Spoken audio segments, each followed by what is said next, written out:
ভারতবর্ষ ঐতিহ্যের দেশ। এদেশের মাটিতে মিশে রয়েছে ঐতিহ্যের বীজ। মহাভারতের যুগ থেকে শুরু করে বর্তমানের যুব সমাজ বিশ্ব দরবারে আমাদের এদেশের ঐতিহ্যকে পৌঁছে দিয়েছে।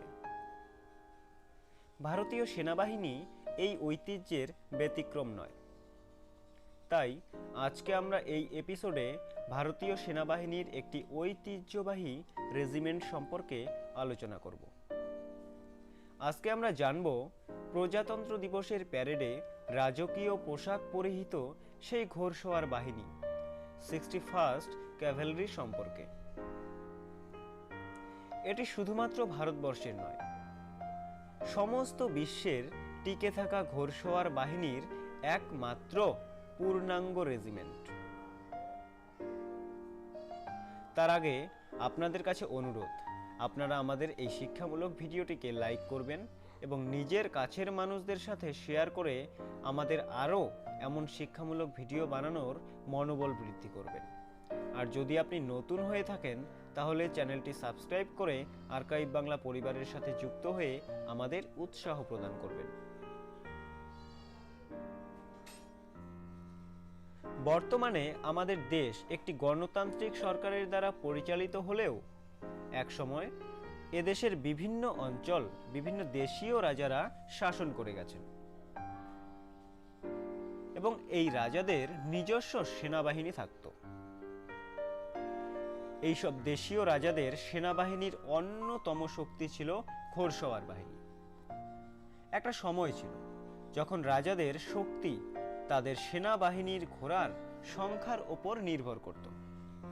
অর্থাৎ যে রাজার যত বেশি সংখ্যক ঘোড়া থাকত সে রাজা তত বেশি শক্তিশালী হিসেবে গণ্য হতো।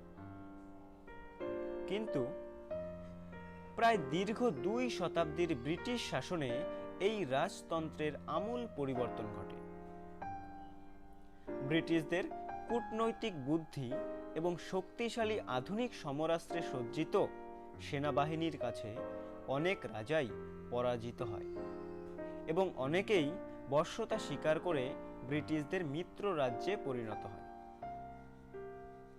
ব্রিটিশদের দখলের ইতিহাস আমরা কম বেশি সবাই জানি। ব্রিটিশ শাসিত ভারতবর্ষে ধীরে ধীরে ঐতিহ্যগুলো বিলুপ্ত হতে থাকে। ঢাল তলোয়ার ত্যাগ করে আধুনিক আগ্নেয়াস্ত্র হাতে তুলে নিতে শেখে ভারতীয়রা। আর এভাবেই প্রায় বিলুপ্ত হতে থাকে ভারতীয় ঘোড়সওয়ার বাহিনী। স্বাধীনতার আগে শুধুমাত্র ভাইসরয়ের নিরাপত্তার জন্য এই ঘোড়সওয়ার বাহিনীকে ব্যবহার করা হতো এবং স্বাধীনতার পরবর্তী সময়ে এই ঘোড়সওয়ার বাহিনীকে ভারতের রাষ্ট্রপতি এবং রাষ্ট্রপতি ভবনের নিরাপত্তার কাজে ব্যবহার শুরু হয়।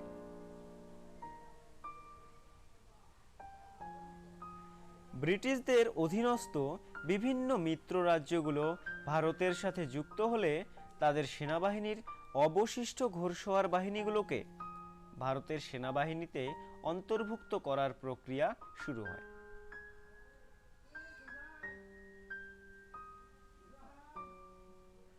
উনিশশো 51 সালে এই ঘোড়সওয়ার বাহিনীগুলোকে নিয়ে 4টি পৃথক ইউনিট গঠিত হয়। এগুলো হলো Gwalior lancer, Jodhpur horse, Mysore lancer এবং 2nd পাতিয়ালা ল্যান্সার। তারপর 1953 সালের মে মাসে এই 4টি ইউনিটকে একত্রিত করে একটি স্বাধীন ঘোড়সওয়ার বাহিনী তৈরির সিদ্ধান্ত মন্ত্রিসভায় গ্রহণ করা হয় এবং এই সিদ্ধান্ত অনুসারে 1953 সালের 1 অক্টোবর এই 4টি ইউনিটকে একত্রিত করে গোয়ালিয়রে নিউ হর্স্ট ক্যাভালরি রেজিমেন্ট নামে একটি পূর্ণাঙ্গ রেজিমেন্ট গঠন করা হয়। এই রেজিমেন্টের প্রথম কমান্ডিং অফিসার ছিল লেফটেন্যান্ট কর্নেল ফুলেল সিং। পরবর্তীকালে 1954 সালের জানুয়ারি মাসে এই রেজিমেন্টের নাম পরিবর্তন করে 61st ক্যাভালরি রাখা হয়। এটি একটি আনমেকানাইজড মাউন্টেন ক্যাভালরি রেজিমেন্ট, অর্থাৎ পুরনো ঐতিহ্য মেনে চলে কোনো আধুনিক ট্যাঙ্ক বা কোনো সাজোয়া গাড়ি ব্যবহার না করে শুধুমাত্র ঘোড়া ব্যবহার করা হয়। বর্তমানে এটি পৃথিবীর একমাত্র ঘোড়সওয়ার বাহিনীর একটি পূর্ণাঙ্গ রেজিমেন্ট। ভারতীয় সেনাবাহিনীর কাছে 61st ক্যাভালরি একটি ঐতিহ্য। প্রজাতন্ত্র দিবসে লাল কেল্লায় সমস্ত অতিথিদের সামনে এই রেজিমেন্টের জওয়ানরা তাদের ঐতিহ্যবাহী রাজকীয় পোশাক পরে আমাদের দেশের রাজকীয় ঐতিহ্যকে বিশ্বের দরবারে পৌঁছে দেয়। এতটা বললে হয়তো অনেকটা কম বলা হবে। 1971-এর ভারত পাকিস্তানের যুদ্ধে এই রেজিমেন্ট অনেক বীরত্বের সাথে নিজেদের নাম খোদাই করে গেছে দেশের ইতিহাসে। দেশ সেবার পাশাপাশি খেলার মাঠেও এই রেজিমেন্টের জওয়ানরা নিজেদের কৃতিত্ব অর্জন করেছে। পোলো খেলার জন্য এই রেজিমেন্ট বিশ্ববিখ্যাত। পৃথিবীর অনেক নামি দামি পোলো ক্লাব এই রেজিমেন্টের জওয়ানদের কাছে কুপোকাত হয়। সেনাবাহিনীর অনেক মেডেলের পাশাপাশি 11টি অর্জুন পুরস্কার রয়েছে এই রেজিমেন্টের ঝুলিতে। তবে এই ঐতিহ্য কতদিন ধরে রাখা যাবে, আর কতদিনই টিকিয়ে রাখা যাবে পৃথিবীর একমাত্র পূর্ণাঙ্গ ঘোড়সওয়ার রেজিমেন্টকে? ইতিমধ্যেই আমাদের দেশের সরকার এই রেজিমেন্টকে একটি মেকানাইজড রেজিমেন্ট করার চিন্তা ভাবনা শুরু করেছে। তবে অন্য সব ঘোড়সওয়ার রেজিমেন্টের মতো কি হারিয়ে যাবে 61st ক্যাভালরি?